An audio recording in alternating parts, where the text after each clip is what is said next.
Eu gostaria de compartilhar com a igreja 7 princípios. 7 princípios para o nosso crescimento espiritual. Veja bem, a nossa vida, ela depende da nossa área espiritual. Isso é fundamental para que você entenda. Tudo que você for colocar em prática, ele precisa partir da nossa área espiritual. Quando nós não estamos bem espiritualmente, automaticamente as demais áreas da nossa vida elas vão sofrer. Isso falo a área de relacionamento, no casamento, familiar, no trabalho, tudo isso vai interferir. E Deus quer que você e eu possamos estar, então, nesse ano que se inicia, devemos buscar em primeiro lugar o nosso crescimento espiritual. Então, crescer em comunhão, crescer em intimidade com o Senhor. Nenhum projeto que você coloque para esse ano de 2025 precisa estar em primeiro lugar como sua área espiritual. Crescimento espiritual, ele precisa estar em primeiro lugar naquela lista, né? Você fez, eu sei que alguns fazem aquela lista, né, do novo ano. Vamos fazer, esse ano eu vou para o ginásio. Esse ano eu vou trocar de carro. Esse ano eu quero um emprego melhor. Sim, mas em primeiro lugar da sua lista, esse ano eu quero crescer na minha vida, na minha intimidade, na minha comunhão com Deus. Essa deve ser a primeira coisa que você precisa colocar. E hoje eu gostaria, então, de apresentar esses princípios que são primordiais, são vitais para o nosso crescimento espiritual. O primeiro, eu gostaria que você abrisse sua Bíblia em Filipenses capítulo 3, versos 13 e 14. O primeiro princípio, ele vai nos dizer que nós precisamos aprender a esquecer. Olha aí.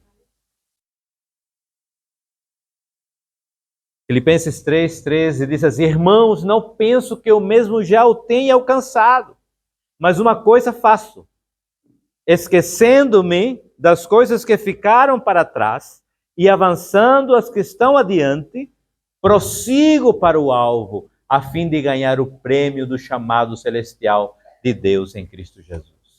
Paulo está dizendo aqui para a igreja de Filipos e está dizendo hoje para a igreja Ágape, aqui em Valença do Minho, aqui em Portugal, disse assim: olha, irmãos, eu mesmo não penso que já tenha alcançado. E olha que Paulo, para mim, é um dos maiores, se não o maior missionário, um dos maiores homens de Deus da história da igreja. E ele disse assim: eu não penso que eu mesmo já o tenha alcançado. Olha o que ele está dizendo.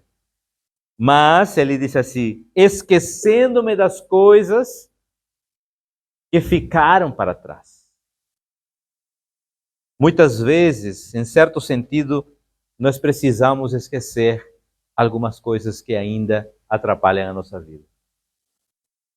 Tantas coisas que a gente vai carregando na nossa vida. A nossa vida, não sei se vocês já assistiram a uma peça onde há uma senhora de idade que ela tem uma mala.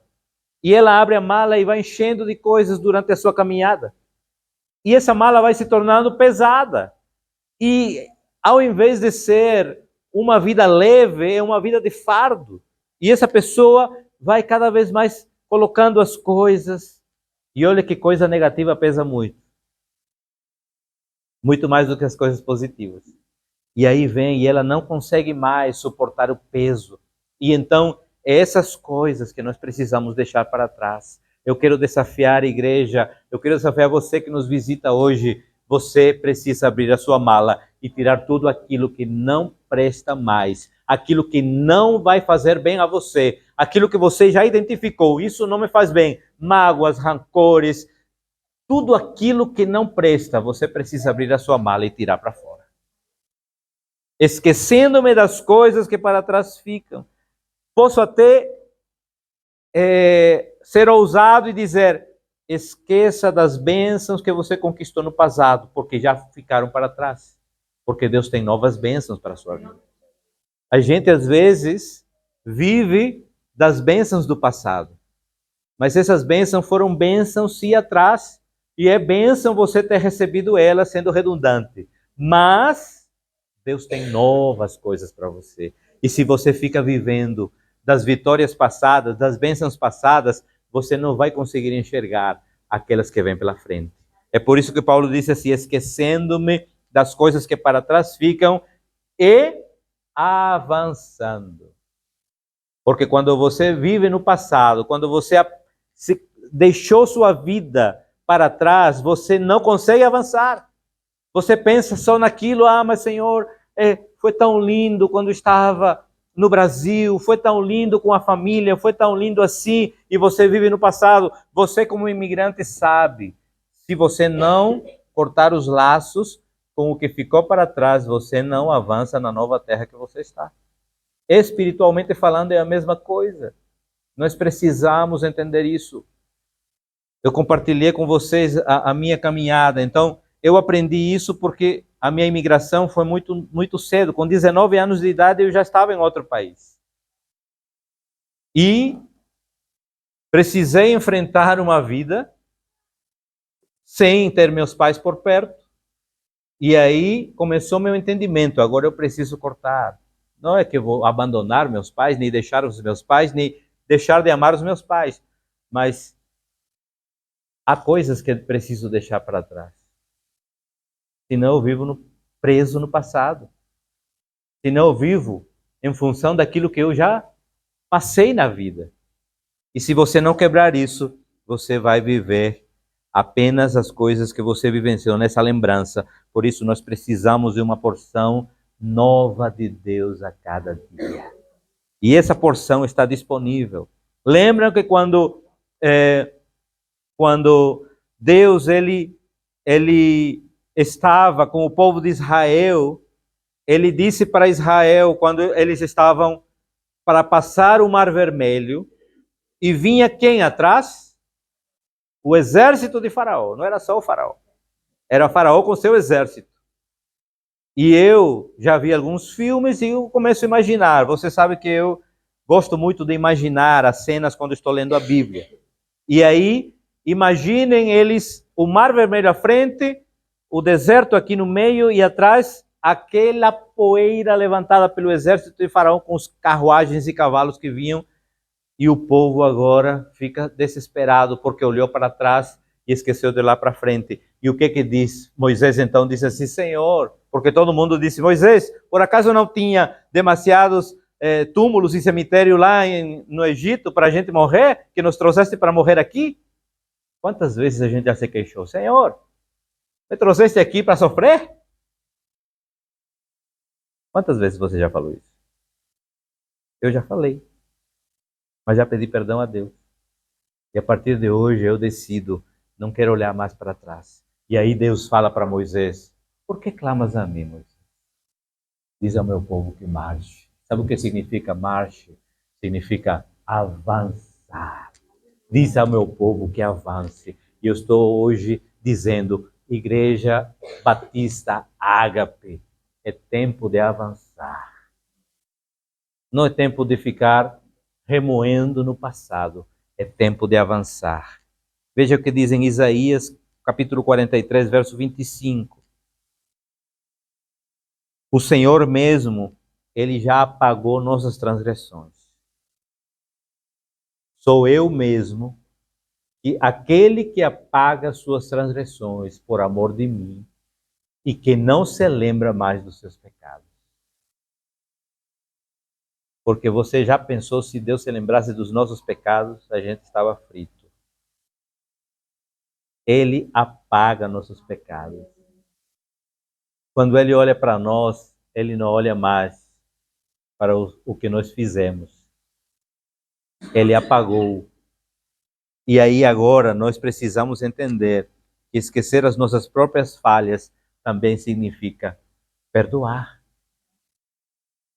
Isso em todas as áreas. A gente às vezes traz isso mais para a área do relacionamento, mas em todas as áreas. A gente precisa aprender a perdoar. Perdoar principalmente a gente mesmo. Porque a gente às vezes se culpa de algumas coisas. Olhe, deixe as bagagens que precisam ser deixadas para trás e avance. Então, muitos, quando não se perdoam, vivem se martirizando pelos erros do passado. Se você quiser, em 2025, crescer espiritualmente, você deve crer no que a palavra diz, andar de cabeça erguida. Andar de cabeça erguida é diferente de andar de nariz empinado, certo?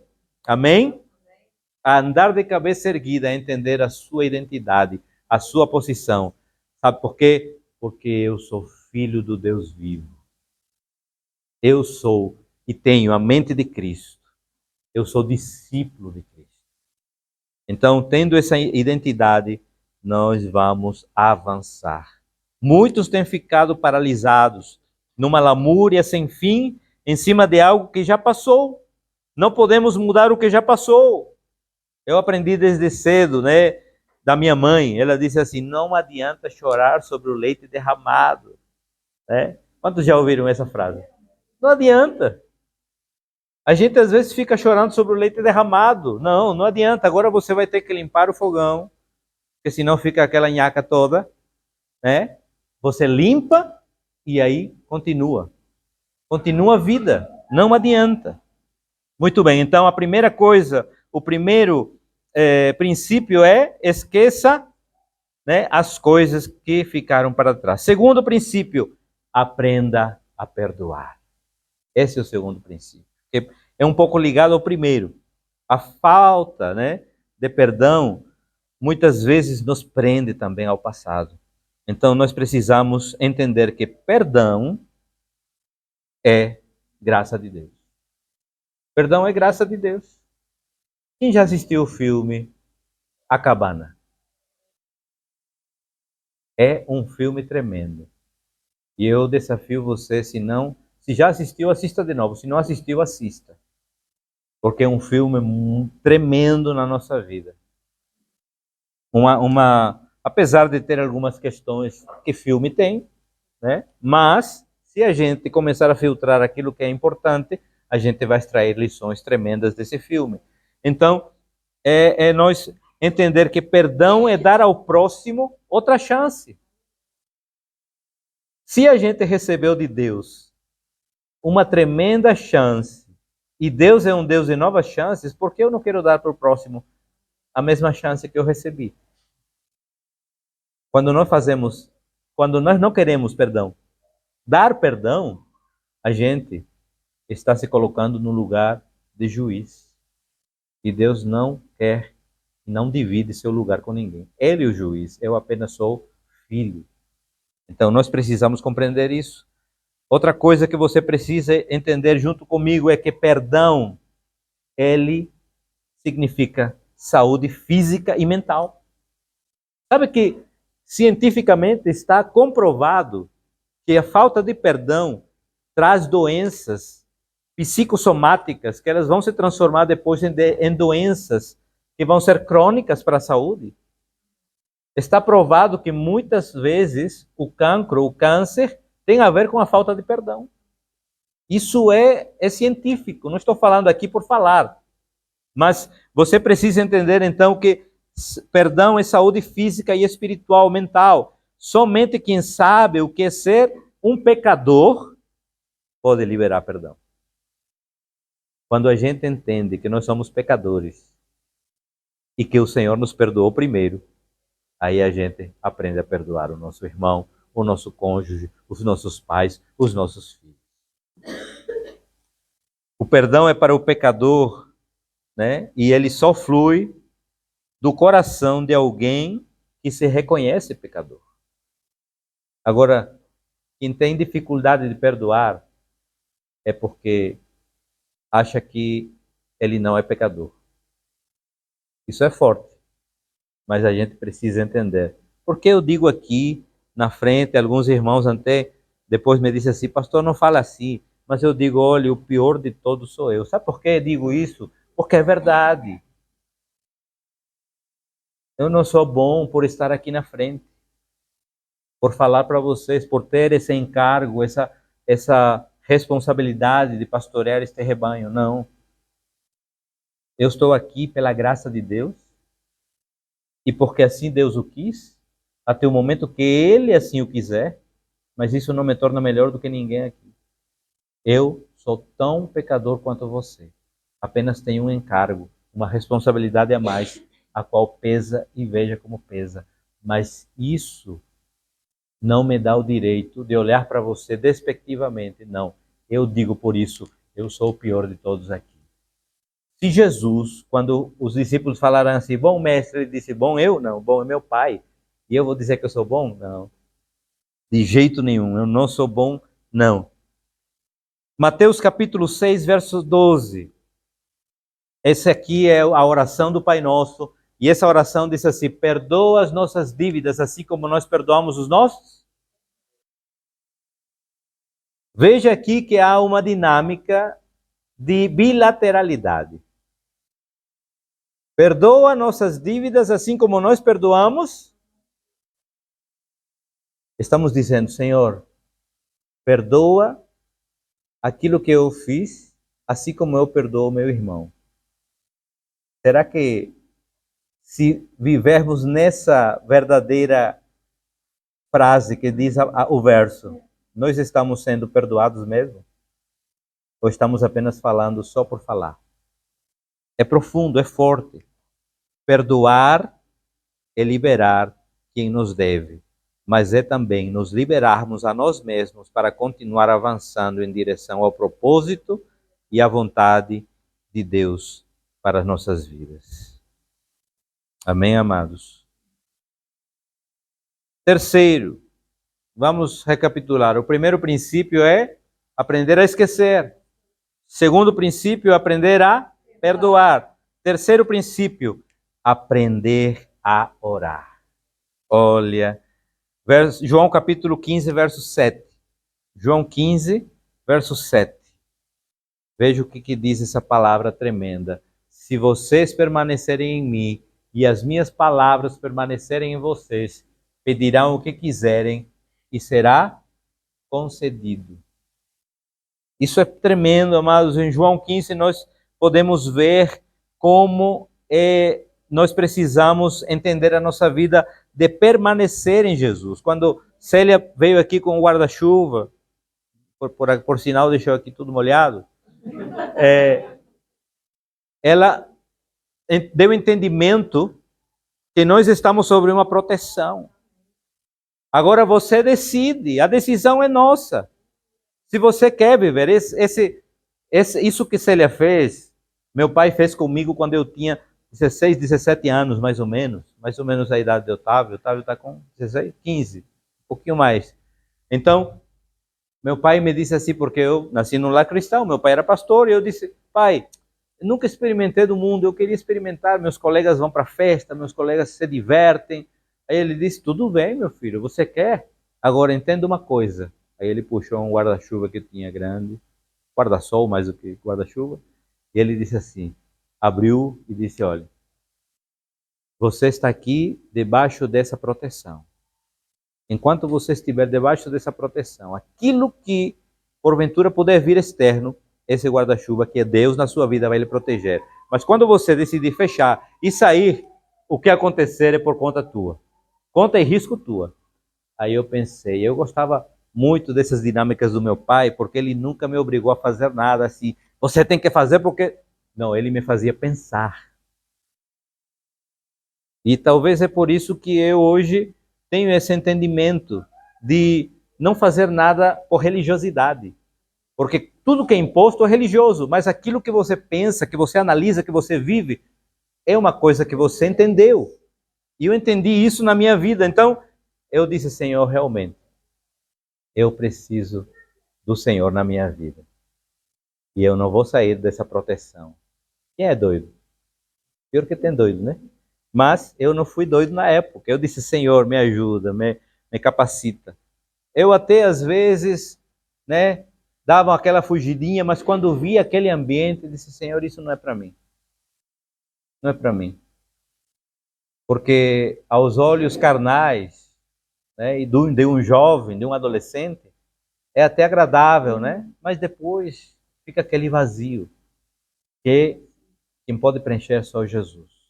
Por isso eu digo a você, a melhor escolha que você faz na sua vida é entregar sua vida a Jesus. Não tem outra. Por mais que o mundo possa oferecer, uma alegria passageira, porque tudo o que está aqui nesse mundo é passageiro, mas a nossa alegria em Cristo, ela é permanente e eterna. Amém, amados? Então, nós temos um tesouro. Esse tesouro, ele é tremendo.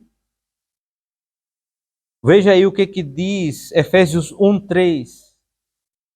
Efésios 1:3. Bendito seja o Deus e Pai do nosso Senhor Jesus Cristo, que nos abençoou com todas as bênçãos espirituais nas regiões celestiais. Olhe para seu irmão do seu lado e diga assim: você é um abençoado de Deus. Você é uma abençoada de Deus. Você que está em Cristo, você é abençoado, abençoada. Vocês são abençoados. Olhe. Mas o que nós vimos em João 15? Nós não vamos receber se não pedirmos. Mas aí você pode dizer, mas Senhor, o Senhor já não conhece as nossas necessidades? Sim, o Senhor já conhece, mas Ele quer ouvir da nossa boca. Por quê? Porque isso traz dependência. Traz dependência. E quando a gente depende e entende que a nossa vida é dependente de Deus, o Senhor se agrada. Porque o que foi o que tornou, o que destituiu Lúcifer do inferno? A independência. Independência é pecado. Porque disse assim, autossuficiente. Eu sou o melhor. Não. Então nós precisamos entender isso. A gente precisa compreender que Deus, Ele quer que você e eu dependamos dEle. E por que o texto de João 15 diz assim, pediremos tudo o que... Aliás, tudo o que pedirmos será concedido. Porque quando você está na dependência de Deus, você não vai pedir coisas que vão afetar a sua vida. Você vai pedir as coisas que são bênção para você. Então, por isso, quando você está ligado na videira, quando você está ligado em Cristo, quando você permanece nele, tudo o que você pedir vai ser bênção para a sua vida. Você nunca vai pedir coisas negativas. Nada que vai lhe fazer bem. Tudo vai convergir com a boa, perfeita e agradável vontade de Deus. Veja o que diz Tiago 4, versos 2 e 3. Tiago 4, versos 2 e 3. Vocês cobiçam coisas e não as têm. Matam e invejam, mas não conseguem obter o que desejam. Vocês vivem a lutar e a fazer guerras. Não têm porque não pedem. E quando pedem, não recebem, pois pedem por motivos errados, para gastarem seus próprios prazeres. É por isso que muitas vezes a gente não conquista as coisas. A gente precisa compreender que Deus, Ele quer abençoar os seus filhos, mas não com a motivação errada, mas com a motivação certa. Todo crescimento espiritual é conquistado de joelhos, gastando tempo em oração e aprendendo a orar, a interceder e também a ouvir a Deus e seguir as instruções. Alguém já disse que na vida espiritual, muita oração significa muito poder. Pouca oração, pouco poder. E nenhuma oração, nenhum poder. Mas na verdade, amados, é que você e eu precisamos reservar um tempo de oração, um tempo de oração diário, de pelo menos 30 minutos diários, para a gente buscar a presença de Deus. Porque senão, a gente não vai conseguir ter um relacionamento íntimo com Deus e aprender qual é a vontade de Deus. Porque Deus quer que você e eu tenhamos esse relacionamento para aprender qual é a vontade de Deus. Muito bem, mas o quarto princípio, aprenda a crer. Marcos capítulo 11, verso 24. Veja o que diz Marcos 11, 24. Portanto, eu digo, Jesus está falando aqui, tudo o que vocês pedirem em oração, creiam que já o receberam e assim sucederá. Quando você ora crendo, quando você ora com fé, as coisas acontecem. Então, aprender a crer é justamente entender que sem fé é impossível agradar a Deus, pois quem dele se aproxima precisa crer que ele existe e recompensa aqueles que o buscam. Hebreus capítulo 11, verso 6. Se você, perdão, e eu buscarmos com fé, Ele vai responder. Ele vai responder. A fé vem pelo ouvir e ouvir a palavra de Deus. Quando você se enche da palavra, a sua fé, o seu nível de fé vai crescer. Mas se você se enche das fake news que o mundo dá, das notícias que o mundo dá, porque para o mundo, se você começar a ouvir as notícias, estão dizendo que 2025 será um ano de crise financeira na Europa, mas nós não estamos em crise, nós estamos em Cristo. Então, independente do que acontecer na Europa, eu acredito que nós não somos desse mundo e que Deus vai prosperar o seu povo. Repito, prosperidade não tem a ver com parte material, prosperidade tem a ver com a nossa vida espiritual abundante. Porque tendo uma vida espiritual abundante, não vai faltar nada. Não estou prometendo aqui que você vai ser rico. Não, estou prometendo aqui a você que se você meditar nessa palavra, se você crer nela, viver o que está escrito nela, você vai ter o necessário. Não faltará nada. Não faltará nada.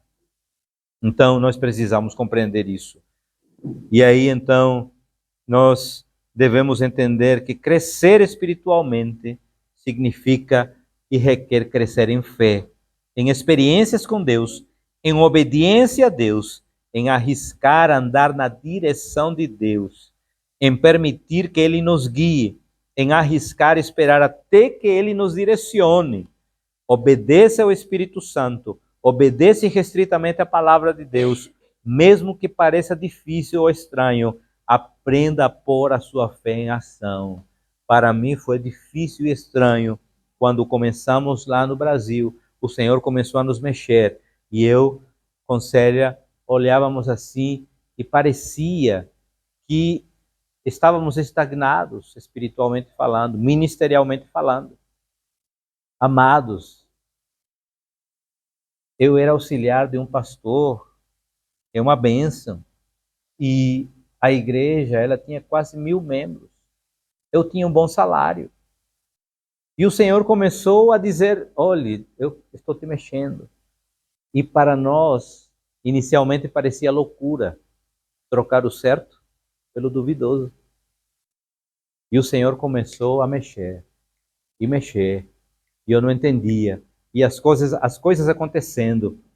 E aí, quando nós dizemos, vamos tomar a decisão, num sábado, me lembro como se fosse hoje, Senhor, tudo bem, eu me rendo, mas eu quero dizer a você que eu não vou me mexer se o meu pastor não me falar nada. E nós oramos naquela tarde de sábado, no nosso quarto, e dizemos assim, Senhor, se o Senhor tem um novo propósito para nós, fala para o nosso pastor qual o nosso destino e quando.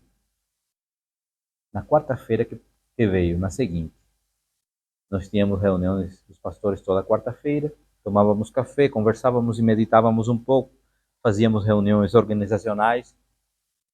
E aí o pastor disse assim, depois do café, um cafezinho com cuscuz. Quem é do Nordeste sabe que um cuscuzinho é bom, com ovo. E ele, Estevão, eu tive uma visão com você. E eu disse assim, pode falar que eu estou só esperando. Você estava pregando num púlpito pequeno, numa igreja pequena. Quando ele recebeu depois, quando nós já estávamos aqui, as fotos da garagem, quando começamos, ele disse, essa era a visão. E vinha uma bandeira na minha mente. Portugal. E ele disse assim, Deus está começando a mexer para você servir em outra nação. E eu disse assim, pastor, é Deus, porque nós começamos a orar isso semana passada. E eu não ia mexer sem receber uma palavra sua como meu líder espiritual. E aí, amados, o que acontece? Acontece que nós viemos para cá e hoje já vamos fazer em fevereiro, 5 anos de Portugal. Chegamos dias antes da pandemia. Eu posso dizer a vocês, como já falei algumas vezes. Teve dias em meio à pandemia que o nosso almoço era arroz e bife do olhão. Sabe o que é bife do olhão? Ovo frito. Mas em todo momento não faltou o bife do olhão. Deus, ele dava o ovo para a gente comer. E nunca faltou nada. E eu digo, nunca faltará. Porque quando a gente crê, quando a gente está debaixo da vontade de Deus, nunca falta. Deus não vai faltar. Deus não vai fazer com que falte recursos. Podemos estar passando uma situação difícil, mas o necessário ele vai prover. E ele proverá. Então, por mais que pareça difícil ou estranho, aprenda a pôr sua fé em ação. Quinto princípio, aprenda a adorar. Olha, se tem uma coisa que nós precisamos compreender é isso. João capítulo 4, verso 23. João 4, 23.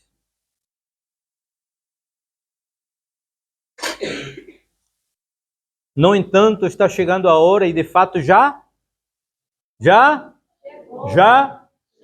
em que os verdadeiros adoradores adorarão o Pai em espírito e em verdade. São estes adoradores que o Pai procura.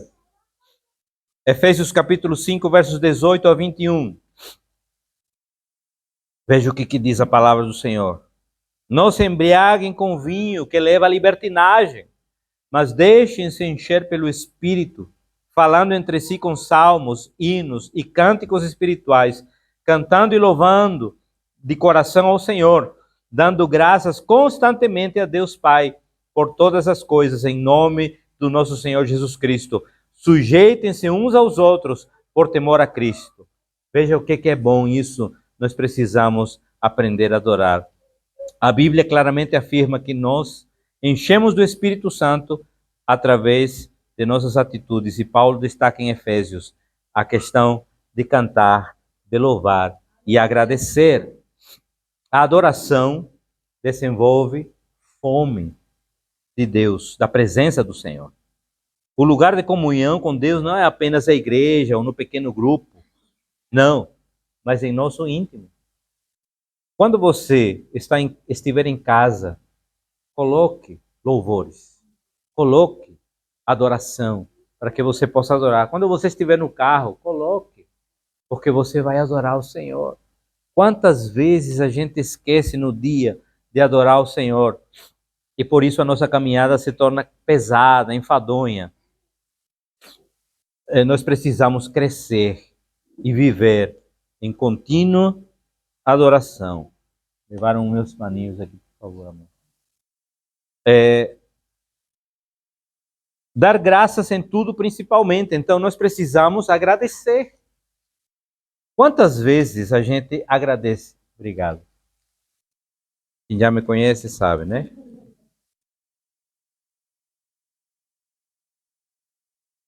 Então, nós precisamos agradecer. Dar graças em tudo nos fortalece. Quando eu falo tudo, é tudo.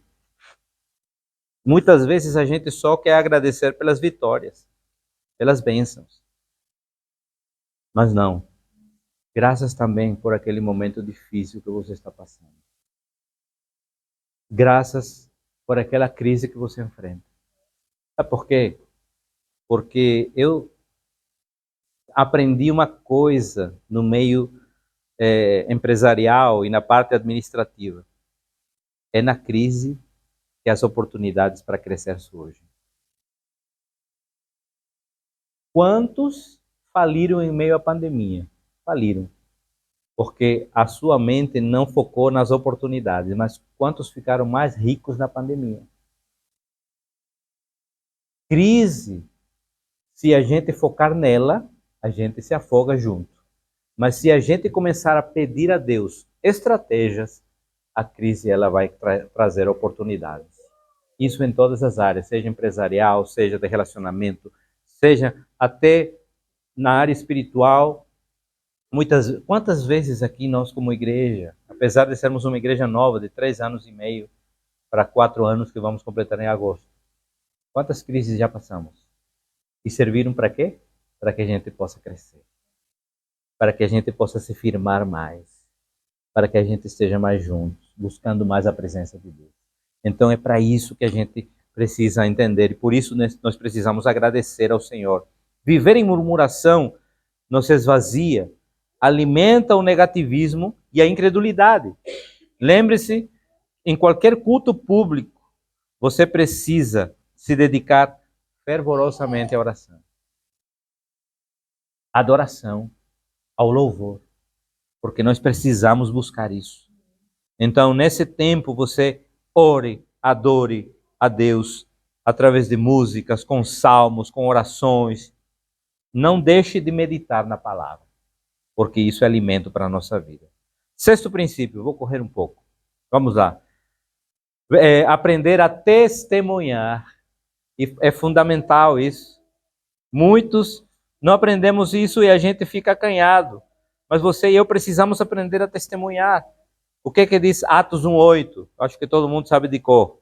Mas recebereis poder ao descer sobre vós o Espírito Santo e sereis minhas testemunhas, tanto em Valença, quanto em Portugal, quanto na Galícia e até os confins da terra. Eu gosto de contextualizar onde a gente está. Então nós precisamos ser testemunhas. E aí a nossa boca deve falar daquilo que o nosso coração está cheio.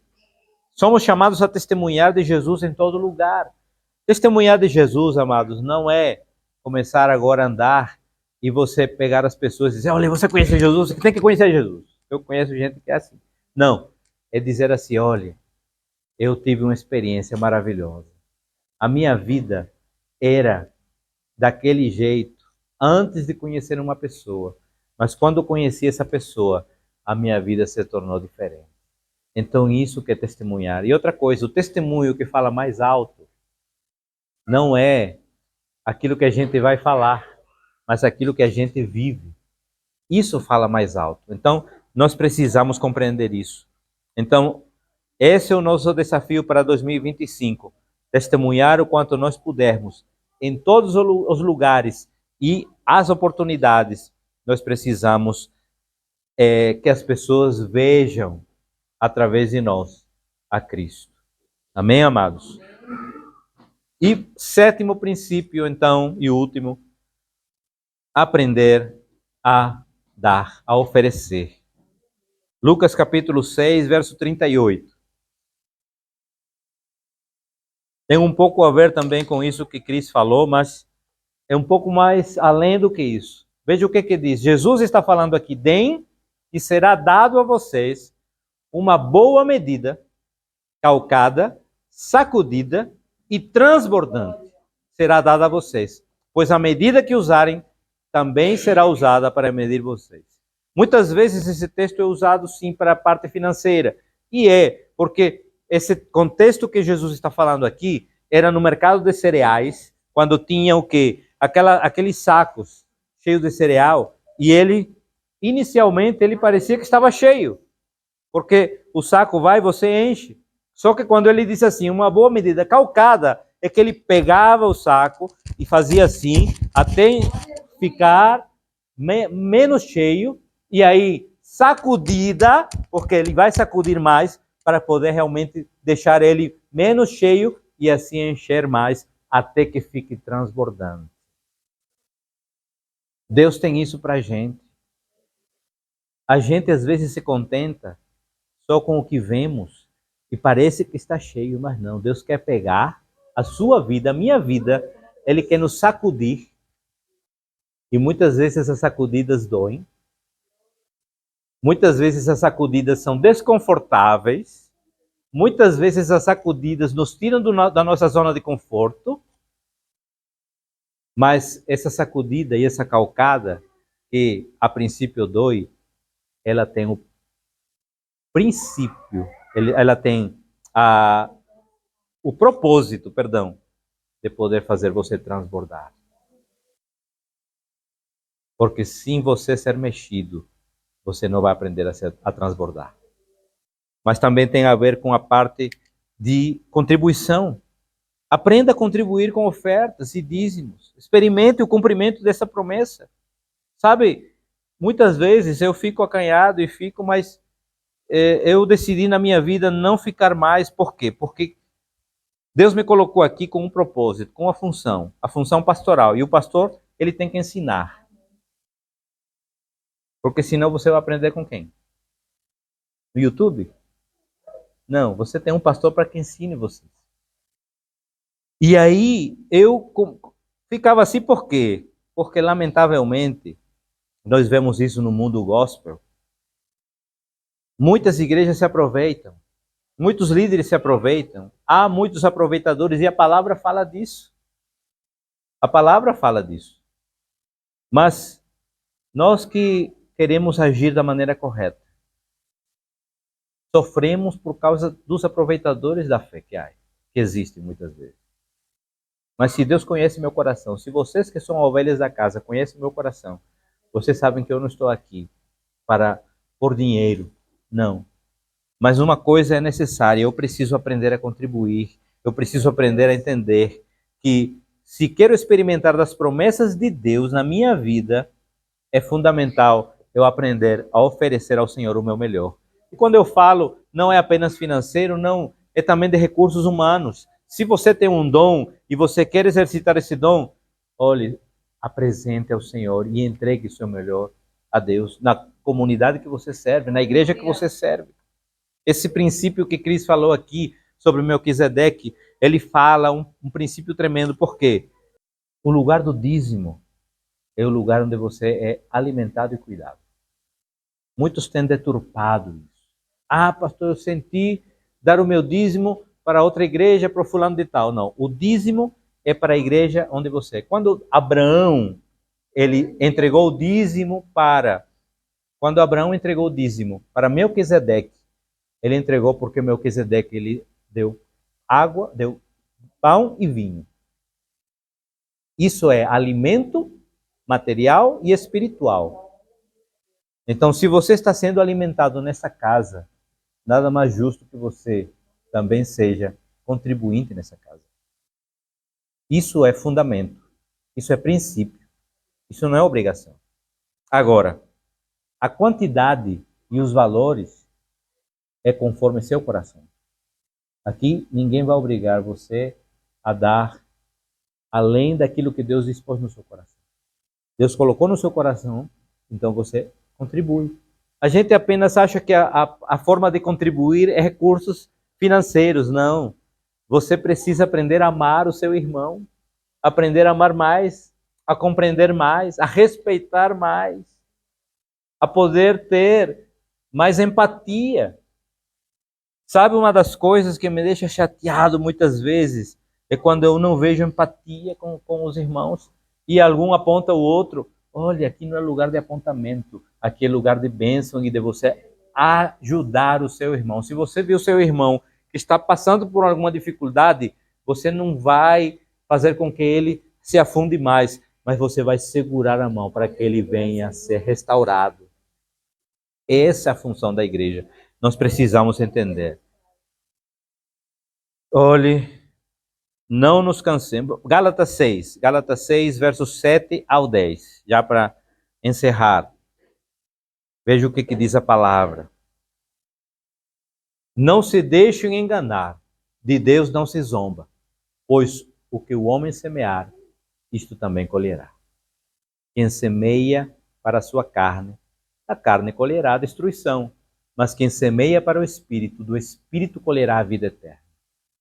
E não nos cansemos de fazer o bem, pois no tempo próprio colheremos, se não desanimar. Não se canse de fazer o bem. Sabe o que acontece? Se você realmente buscar fazer o bem, no tempo próprio, no tempo oportuno, você vai colher. Tudo nessa vida que a gente plantar, vai colher. Então, decida plantar coisas boas. Decida plantar relacionamentos sadios. Decida plantar honra a quem quer honra, quem precisa de honra. Então, amados, essa é a palavra que Deus tem para a nossa vida. E eu quero concluir lembrando a vocês, 2025, siga esses princípios. Siga na sua vida esses princípios, porque você vai crescer espiritualmente. Nós vamos crescer aprendendo a esquecer, aprendendo a perdoar, aprendendo a orar, aprendendo a crer, aprendendo a adorar, aprendendo a testemunhar e aprendendo a dar, a oferecer o melhor ao Senhor. Então, esses são os desafios que Deus tem para nós e que Deus nos abençoe em Cristo Jesus. Que esse novo tempo, esse novo ano, comece como um ano de realmente restauração na nossa vida e que Deus faça a sua vontade em nós. Feche seus olhos, abaixe sua cabeça.